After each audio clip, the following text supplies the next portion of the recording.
A person wearing a ranger hat and uniform stands at a podium in front of a large display board listing various government departments and agencies. A map is visible on an easel to the left. Our next speaker, Miss Bev Hines of the Lewis Clark Trail Heritage Foundation. She is going to talk to us today about Sacagawea. So please join me in helping welcome Bev to the stage today.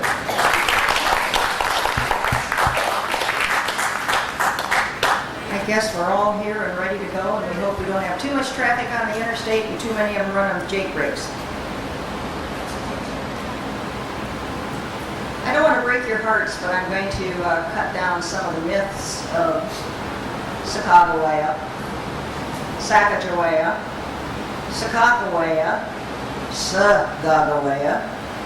and twice Clark called her Janie. Those of us in Iowa learned Sacagawea years and years ago. The North Dakotans say Sacagawea, but not the Mandan and Hidatsa tribes. Some of you had your exposure to Sacagawea from Waldo's novel. One of my friends said, "Oh, it was such a beautiful story about her, that big thick book," and I said the only part that was accurate was the start of each chapter where she quoted from the journals. Sacagawea didn't speak English.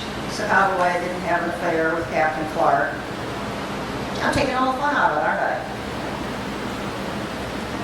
But legends and myths die hard. And some of the myths have been that there was a second Sacagawea that lived until she was close to 100 and then died and is buried on the Wind River Reservation. But those of us who are Lewis and Clark people think differently. This one could almost start like a fairy tale. Once upon a time there lived. Some stories in history should always start that way as far as I'm concerned. But Sacagawea was quite a young woman. The only thing now is that the Mandans and the Shoshone still don't agree on how to pronounce her name. You're more apt from the Mandan villages and Amimasa to hear Sacagawea.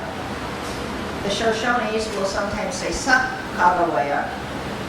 She may not even have been named when she grew up in the Shoshone tribe. Regardless of spellings or pronunciation, she was quite a remarkable young woman. She has more statues, 23 that I'm aware of, that have been made to her than any woman in American history. She's got all kinds of paintings. She's got mountains. She's got rivers. She's got just about anything you can think of named in her honor. Many books about her, and most of them aren't accurate. Kind of hard to go back and get into the Indian history. And a person in a light blue outfit stands at a wooden podium with a circular seal, reading from a document. The podium is illuminated and positioned on a stage with a dark background and some greenery visible to the right. Have the history come up with what you want. According to the journal, she was Lemhi Shoshone, one of the snake tribe, the salmon eaters. Her people were a semi-nomadic tribe. They were called the Agaduki. Centered around today's Continental Divide in the area of Idaho, the Lemhi River Valley. She was probably born in what's now the Tendoi area. What we know is documented about where she was taken in Lewis's journals for July and August of 1805. And Lewis wrote that when she was about 12 years of age, approximately 1800, she was taken prisoner near the Three Forks, Montana area by the Hidatsa Indians. They were a raiding party. The Shoshones did not have guns. They had great horses, but they didn't have guns. And the Minataris would come in. Hidatsa Minatari group would come in. The men would be off hunting. They would not take women. They would not take old men. They would not take the young boys. They took the young women to be their slave. What would her early life as a child have been like? Well, they were semi-nomadic, as I said. In the summer, they went to the mountain rivers to fish for salmon. In the fall, they crossed the mountains to the eastern plains to hunt for buffalo. In the spring, they went to the Camas Plains for the Camas root. She learned as soon as she could walk to take her little digging stick. So by the time she was 3, she had a little digging stick, and she learned how to dig for roots. She learned which berries were edible, which of the ground vegetables that they could find were edible. She learned how to set up and tear down a teepee. She learned how to pack for whenever they would travel to hunt or anything. You have to remember, the men did the hunting and the killing, and then they left the cutting up and all the rest of the work to the women. Smallpox had already been through the area of the Shoshones. They were a weakened tribe. They got their horses from the southwest from the Spanish, and as I said, they had marvelous horses, just no guns. The Plains Indians really made the raids and took their toll on them. When she was taken back to the Mandan area village, the area they headed east, but they did not. A person in a light blue jacket speaks at a wooden podium with a circular seal. They stand under a tent with overhead lighting, with potted plants visible to the right. The setting appears to be an indoor presentation space. Not go by the way that Lewis and Clark came west later. They took the southerly route. They went in along, following the Yellowstone until the Yellowstone met up with the Missouri. So one thing I'm going to tell you is she was not a guide, she was not a guide, she was not a guide. She did not know where she was going. She did not point out to them, take this route. She wasn't a guide. Her role, key role, was as an interpreter for the Shoshones. A woman with a baby meant usually that it was not a war party, and she helped them find food. But when you see Sacagawea pointing, no, she did not know where she was going. Hate to tell you that. Imagine being a 12-year-old being taken by a tribe, going across several hundred miles, and going to live in another tribe where you didn't know the language. If they asked you your name, you couldn't even tell them your name because you didn't know what they asked. So we don't know if Sacagawea was her name in the Shoshones or not. The Shoshones frequently did not give their children a name until there had been some major occurrence in their life.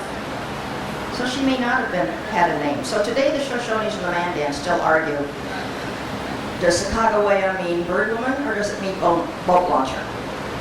Did she have a name back then? But she went with this tribe to become a slave.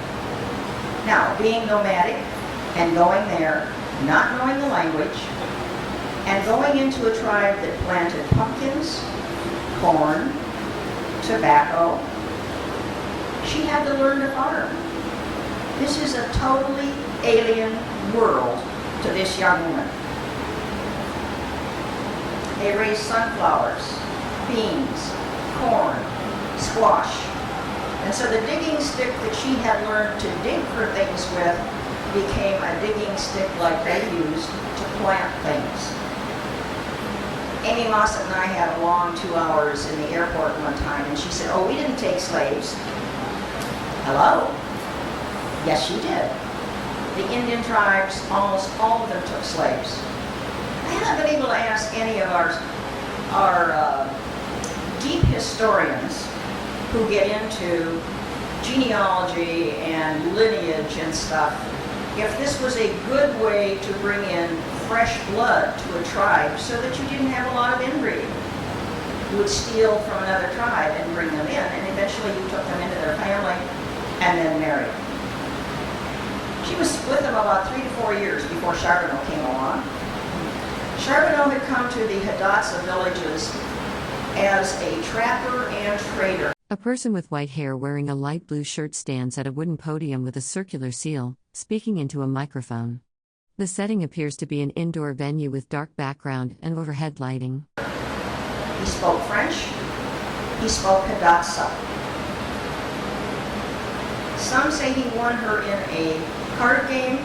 The captains tell us in the journal that he purchased her. Now, when you look at purchasing, do you think, as we do with some other tribes in the country and in the world, a bride price? He already had one Shoshone wife with a small child. He was probably close to 3 times her age. The thing I like about Charbonneau is he kept marrying very young Indian women. Even when he was 80, he took another 15-year-old. But he took her as his bride. He worked as an interpreter. When Lewis and Clark came, he was an interpreter for them. We're told he was short, dark, loud, rough, and he was always, it seemed like, in trouble and kind of chickening out on things during the expedition. What they said was a Frenchman by name Chabanat, who speaks the Big Belly, the Grovon language, visits us. He wanted to hire and informed us his 2 squaws were Snake, Shoshone Indians. We engaged him to go with us and take one of his wives to interpret the Snake language. No one says it in the journals nor in much of what I have read over the years as to why they picked Sacagawea. My own feeling is if wife number 1 had a 2-year-old and you're going to take a Shoshone wife to interpret, you're going to take the one that's got a baby in a cradle board, not a 2-year-old that's going to run around camp. When you look at how they had to interpret and the way that language went, it's very interesting. Private Labiche, who was half Omaha and half French, spoke French and did a lot of the interpreting. So the captains would speak to him in English. He would speak in French to Charbonneau. Charbonneau would speak Hidatsa to Sacagawea. Then when you got out to the Shoshones, you had to add one more layer. So trying to interpret and go back and forth could be an all-day thing. That winter at the camp at Fort Mandan, they moved Charbonneau and Sacagawea into the fort itself. So Sacagawea was away from any of her women friends and the women who would help her with her pregnancy. And on February 11th, we are told that she was in labor with the baby, painful, violent. A person with white hair wearing a light blue shirt stands at a wooden podium with a circular seal, speaking into a microphone. Indoor venue with overhead lighting and staging visible in the background. One of the Frenchmen by the name of Jusson said he had heard if you took a rattlesnake rattle and crushed it and put it in water and gave it to the woman, she would deliver it quickly. Well, I've got 3 kids, and I think if you threaten me with rattlesnake rattle, I might deliver quickly also. Clark had the rattlesnake rattle. Jusson gave it to her. They say in the journal she delivered 10 minutes later.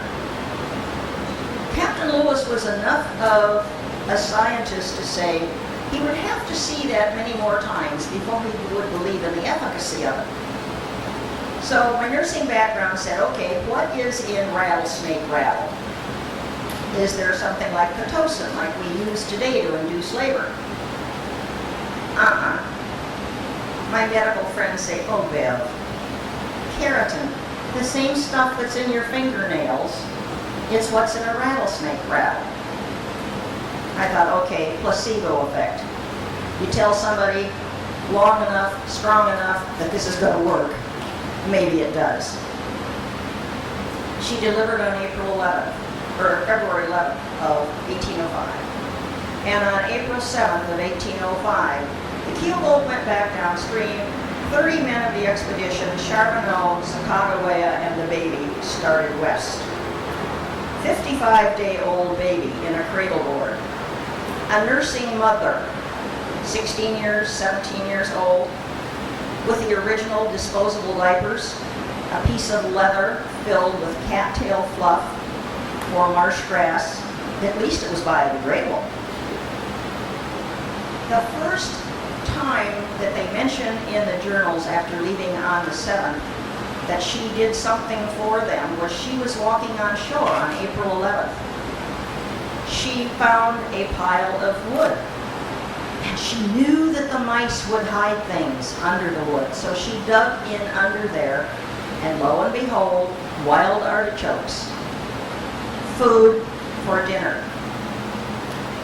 They walked a lot on the shore, not always in the boats, and she would find the root vegetables, the things that they could eat. She gathered roots and berries all the rest of the way with them. Now, squaw was not a derogatory word back then. Squaw, when used in context, meant the wife of another man. Back east, the Algonquins called the white men's wives squaws. And it didn't have a derogatory connotation. It just meant you were the wife of another man. On May 14th, the white pierrot starts to tip. A person with white hair wearing a light blue shirt stands at a wooden podium with a circular seal, speaking into a microphone. The setting appears to be an indoor venue with staging and decorative greenery visible in the background. They're in the water of the Missouri, the wind comes up, it starts to swamp. Charbonneau panics. He doesn't do a thing. The captains were walking on shore. Cruzat, blind in one eye, not seeing in the other, the good riverboatman, was at the rudder. He threatened Charbonneau to straighten things up, help right the boat. Charbonneau froze.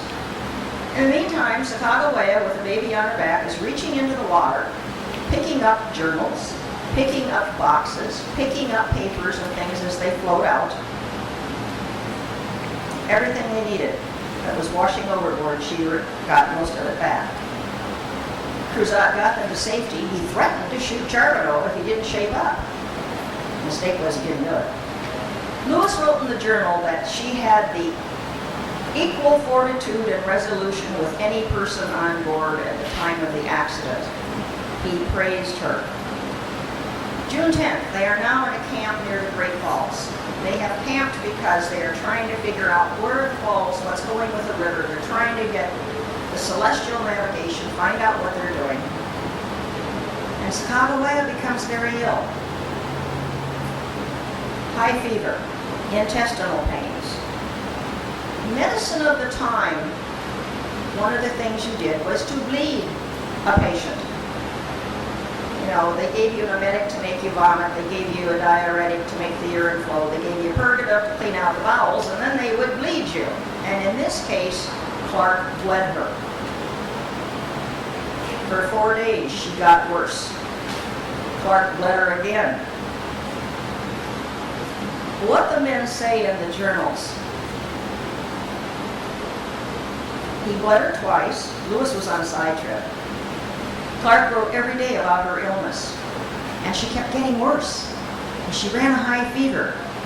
And this is the one place something happened in the trip that might have made a difference had she died. On June 14th, Clark wrote her case somewhat dangerous. He had her swallow some bark. The powdered Peruvian bark came from the cinchona tree. It gave us our quinine, but it was also the aspirin of the day. So he gave her a dose of that by mouth. And he also put a poultice of it on her abdomen. She became worse. He wrote she got into a depression. Somewhat dangerous. June 15th, she refused to take her medicine, and so Clark said to Charbonneau, I want you to help me. I don't think Charbonneau really cared, and Clark wrote that. Finally got her to take some, but he wasn't concerned about her health. Clark said, if she dies, it will be the fault of... A person with white hair wearing a light blue shirt stands at a wooden podium with a circular seal, speaking into a microphone. The setting appears to be an indoor venue with dark backdrop and overhead lighting. Her husband, as I am now convinced. Lewis got away, he came back, and by the time he came back to camp, her arms and her hands were twitching. Her pulse was very weak. Lewis wrote, found the Indian woman extremely ill and much reduced by her indisposition, pulse weak and irregular. He gave her 2 doses of barks, and he finally gave her some laudanum, opium, mixed with alcohol or water. Now that will make a change in your pulse, and it did help. There is a sulfur spring not far from there. It's called Sacagawea Springs. And Lewis sent the men for some of the sulfur water, and he had her continue to drink the sulfur water for a number of days. We don't know if there was an electrolyte imbalance, but they've tested the water today and they say, no, there's nothing in it that really would have cured her. But a nursing mother, what would have happened if she died? Good question. 4-month-old baby, would the men have chewed food and then spit it back out for the baby to eat? You have to look at this and you think, that could have been a catastrophe. That could have been a catastrophe. Captains recorded every day of her condition. It took about 10 days for her to get better. Now, what did they think that she had? Today, the doctors say possibly postpartum pelvic inflammatory disease. She probably had had gonorrhea because venereal diseases were among the Indians. We look at that and we'd say, okay, do we want to tap it up to a childbed fever? The Sacagawea that the Lewis and Clarkers believed was the true Sacagawea died in 1812 at Fort Manuel, 4 months after giving birth to a girl, Lizette. And the fort settler, whose name was Luddy, wrote that the wife of Charbonneau, who went with Lewis and Clark, died today of putrid fever. Very much what she had 4 months after giving birth to baby Pomp, to Jean-Baptiste. They did the journey around the falls. It took them 3+ weeks to get around the falls. And then on the 29th of June, there is a flash flood. There is this heavy rain. Clark, Charbonneau, Sacagawea, and the baby are in kind of a valley, a gully, and this flood comes running through. Now here's where Charbonneau panics again. He's scrambling to get up, to get to high ground, trying, not too hard, to pull her. Clark is below, trying to shove her up before the water gets more than waist deep on him. They manage to... A person with white hair stands at a wooden podium with a circular seal, wearing a light blue shirt. They are speaking indoors under a tent structure with overhead lighting visible. Get to the top shelf of this area before anything happened to all of them. But they lost the cradle board. They lost all of the baby's clothes. Charbonneau lost his gun. That rainstorm was so heavy and so bad that they had hailstones between 1 inch and 7 inches in diameter. We're told in the journals that the men were beaten and bloodied by those hailstones. 24th of July, now they're seeing the Rocky Mountains. I love the captains. One of those things that you realize that at the time they thought that the country was balanced. There's Appalachians on the east coast, not too high. You're going to get to the west coast, you're going to find something that matches. I would love to have been a little mouse because I'm told the captains would not have used swear words. But I want to know what they said when they started seeing the Rockies, and then when they got out to the Shoshones and all they saw was row after row after row. The Indians had told them they would see shining mountains, snow on them, but they didn't tell them how much. And I would love to have heard what they said. We are now to the area where Sacagawea is beginning to recognize landmarks. You're getting out near the Three Forks area. This is the land of my people. And on August 14th, Charbonneau hit Sacagawea. And Clark reprimanded him for it. Now, this is one of the things the Shoshone tribes and her great-great-great-grandniece, Roseanne Amundsen, says, please always talk about the violence because there was frequently physical violence in these families. And Clark scolded Charbonneau. On August 17th, they are in the area of the Shoshones now, and Sacagawea sees a woman in the distance.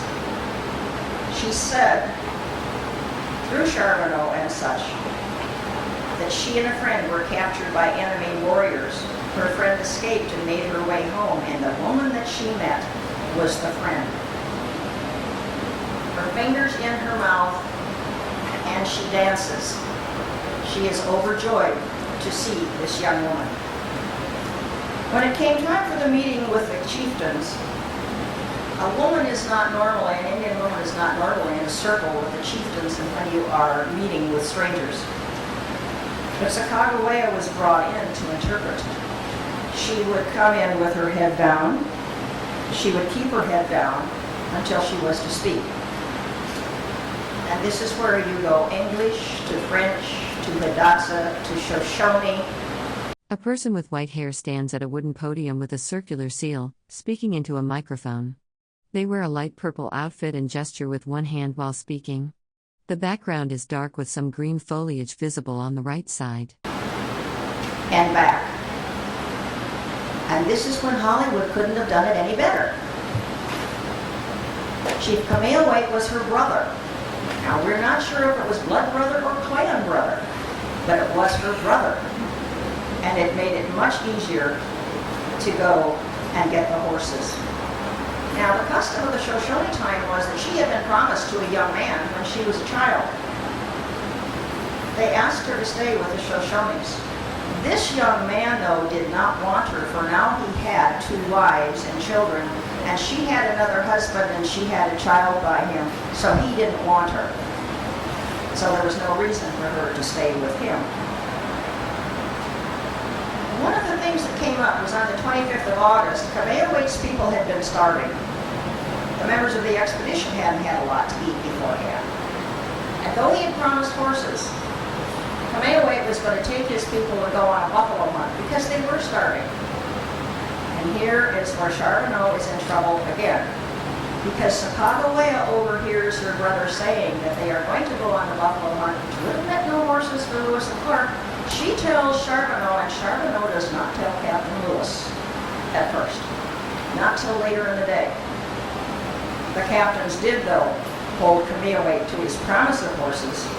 So on the 29th of August, they got the horses and their mules, even got a horse for Sacagawea. Through the Bitterroots, starving, I've often wondered how a nursing mother managed with the food supply that they had to keep enough milk for a young child. But she apparently was given enough and managed to do that. This is an area where Clark recognized her usefulness. The wife of Charbonneau, our interpreter, we find reconciles all the Indians as to our friendly intentions. A woman with a party of men is a token of peace. They recognized that. Through the mountains, out to the coast, there were a couple of times during the expedition I would love to have been with them. I would love to have watched all these men carting water to pour down a hole to get a prairie dog.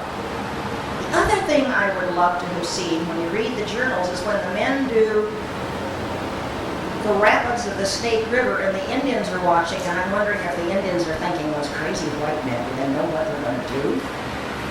But they got to the coast, November 24th.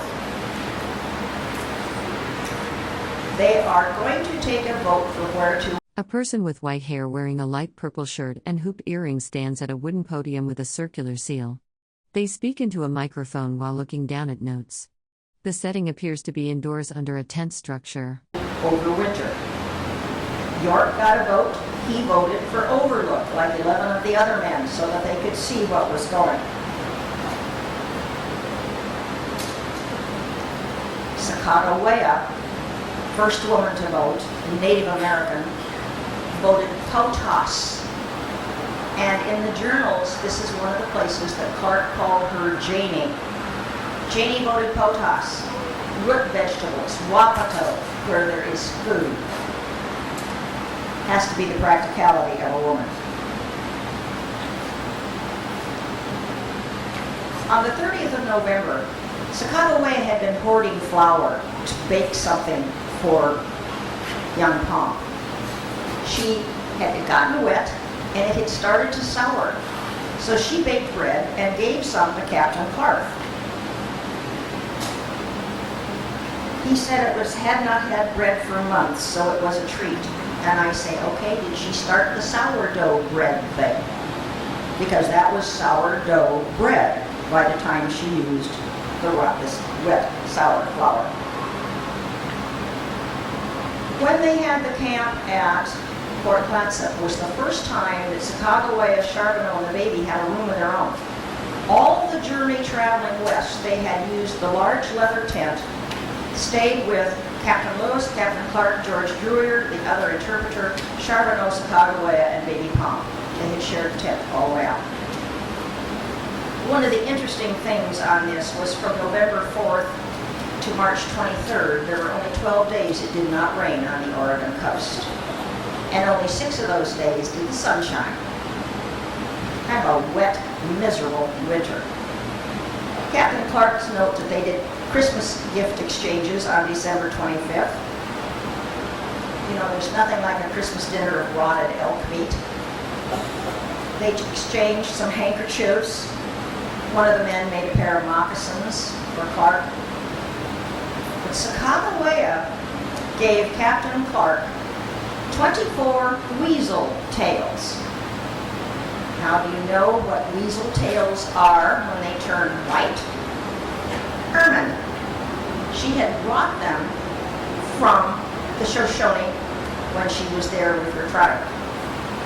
Now, I'm not saying she didn't think a great deal of it, because I think she did. And he probably treated her better than Captain Lewis did. But she gave him 24 white weasel tails that made marvelous decorations.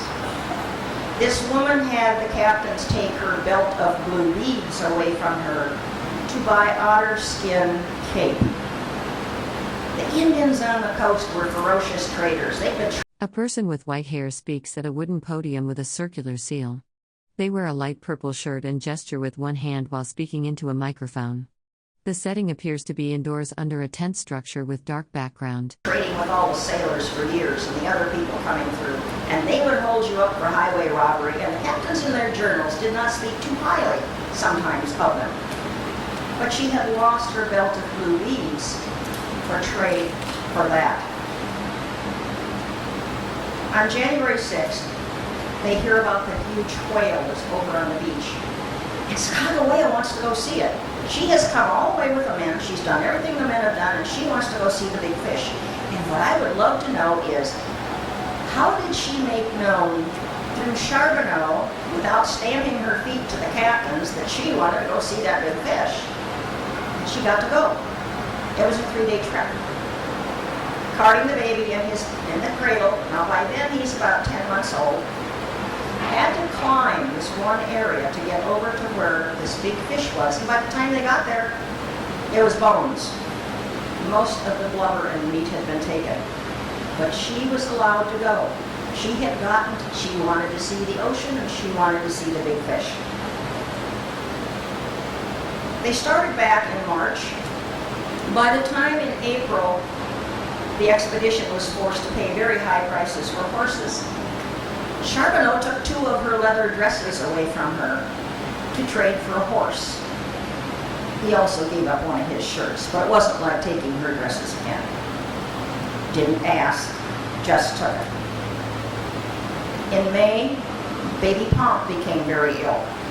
High fever, swollen at the back of his head and his neck. Those of us with gray hair probably remember the words of mastoid and the infections that we used to get before the days of antibiotics. They said that he was cutting teeth and he had the lax. That means he's cutting teeth and he's got diarrhea. So what did they give him? Laxative. He was the only one on the whole trip who got an enema. And then the white man had the audacity to write that the child felt better. They used a poultice of hot onions, as hot as he could stand. They used a poultice of beeswax, pine pitch, as warm as could be applied. He did survive it. It's amazing when you look back at this and think of all of the things that happened to the men and everybody else. We don't have immune systems like that today. No way. They had them. They put up with the bad water, the half-rotted meat. Of course, then when they got dysentery, they got Dr. Rush's Thunderbolts to clean them out. And I think sometimes that may have been a help instead of all bad. The one time coming home that she was a guide, the men had...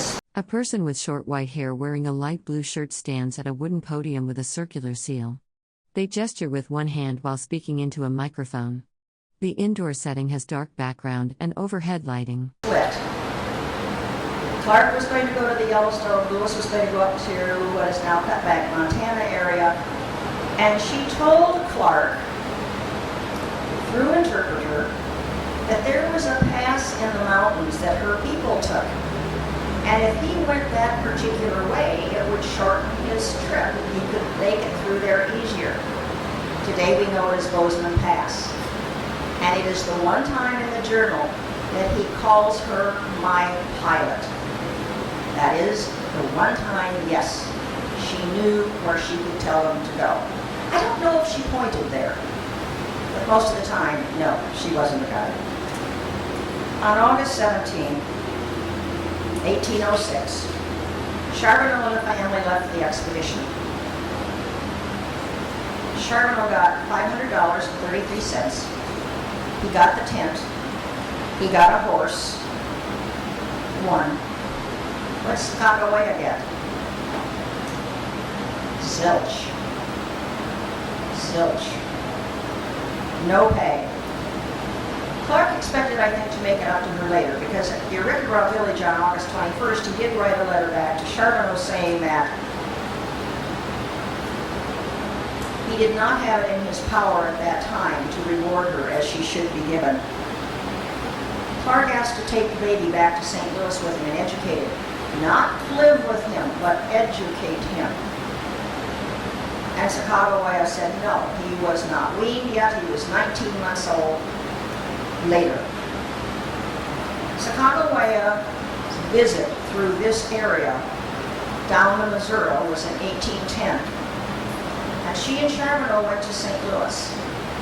Charbonneau tried to be a farmer. He was given some land, sold it back to Clark, went back up the river in 1811. Brackenridge in his journal had written that in 1811, Charbonneau and his Indian wife, who had gone with Lewis and Clark to the coast, were there on the boat that was going back up the river. And that she liked the white, which made me think she was trying to dress as the white people did. But she was in ill health, and they were on their way back. December 12th of 1812, Fort Manuel, Luddy wrote, "This evening the wife of Charbonneau, a snake squaw, died of acute fever. She was a good and the best woman of the fort. Age about 25 years. She left a fine infant girl, Lizette." What Sacagawea did was a fantastic feat, accompanying the men, doing everything that they did except the hunting, but she was looking. A person wearing a light blue shirt speaks at a wooden podium with a circular seal. The podium is indoors under a dark ceiling with visible lighting equipment and cables. For soldier, for food, to coast and back. It's like that old saying, you know, Fred Astaire was a marvelous dancer, but Ginger Rogers did everything he did only backwards and in high heels and long dress. Well, Sacagawea did it in her moccasins and with a baby on her back, a nursing mother. Lewis said she was happy-go-lucky. Clark called her uncomplaining. And such a trait wouldn't have gotten such a compliment if it weren't true. Luddy took baby Lizette and another young boy down to St. Louis, arrived in 1813, applied with the court in August for appointment as a guardian for Lizette as well as for a Toussaint, a boy about 10 years old. In the court records, his name has been crossed out and William Clark's name has been substituted. So William Clark did the educating of Jean-Baptiste Charbonneau and Lizette. The children were educated in St. Louis. I love the things that Jean-Baptiste, we don't know what happened to Lizette. We know that Lizette, there was a Lizette Carbonneau at 24, there was a marriage license, but we have not been able to follow anything beyond that. We know that Jean-Baptiste could speak English, French, and Hidatsa. was sent to school, learned Greek and Latin, went to Germany, what is now Germany, with Duke Paul of Württemberg. And you see them with this young Indian warrior throwing a tomahawk in the palaces of Europe for a few years, and learned to speak German, Italian, and some Spanish. And then came back to this country, an overeducated Indian, who then went to lead groups out into the West. Clark's ledgers were found in 1936. He had in the 1820s started keeping track of who was alive and who was dead of the expedition between 1825 and 1828. The woman who wrote about the Sacagawea, the one Parivo, the one who never said she was Sacagawea, died before these were published. But in his ledger, he had written 1812, Sacagawea dead, and then below it, Sacagawea dead.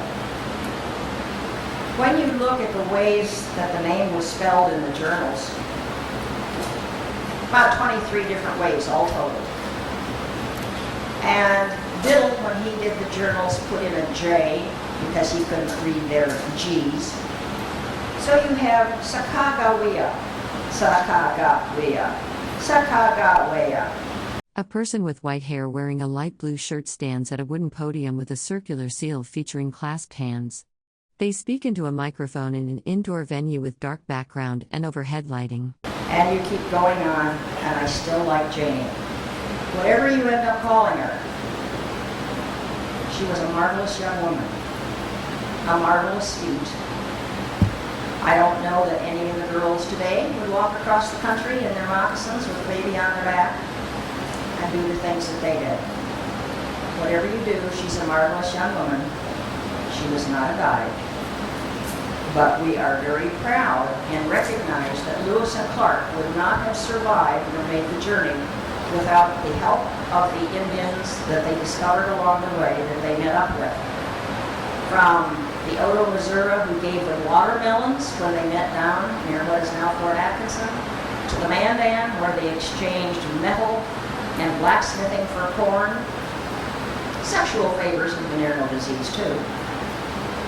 To the Shoshones that gave them horses, to the Nez Perce who rescued them after the Bitterlets, and Watkowitz said, do not kill them. This aged woman who said, I have been rescued by white men and brought to my people, do them no harm. They never would have made it without the Native Americans. And they wouldn't have made it without this young woman, Sacagawea, the Shoshone young woman, interpretress. Interpretress. Thank you.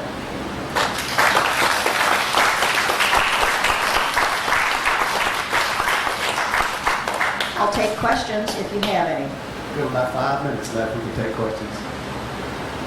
Any questions? There are a few very good books out. There's a couple on Sacagawea. There's a little pamphlet, the Charbonneau Family Portrait, and Irving Anderson wrote that. It's available at our Interpretive Center.